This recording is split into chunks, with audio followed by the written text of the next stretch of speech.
Praise the Lord friends. இன்றைக்கும் நம்ம தியானிக்கக்கூடிய வசனம் ஏசாயா 53:5. நம்முடைய மீறுதல்களின் நிமித்தம் அவர் காயப்பட்டு நம்முடைய அக்கிரமங்களின் நிமித்தம் அவர் நொறுக்கப்பட்டார். நமக்கு சமாதானத்தை உண்டு பண்ணும் ஆக்கினை அவர் மேல் வந்தது. அவருடைய தழும்புகளால் குணமாகிறோம்.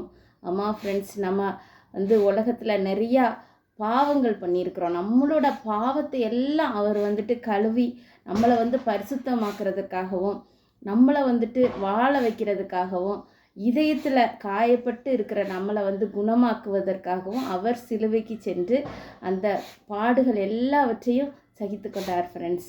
இன்றைக்கும் நம்ம உடல் அளவில் இல்லை மனதளவில் இல்லை காயப்பட்டிருப்போனா இல்லைனா நம்ம பாவம் பண்ணியிருப்போனா நம்ம அந்த கல்வாரி ஏசப்பாவோட அந்த காயங்களுக்குள்ளாக போய் நம்ம ஆண்டவரே என்னையும் ஏற்றுக்கொள்ளுங்க சுவாமி, என்னையும் சுகமாக்குங்க சுவாமின்னு கேட்போம் ஃப்ரெண்ட்ஸ்.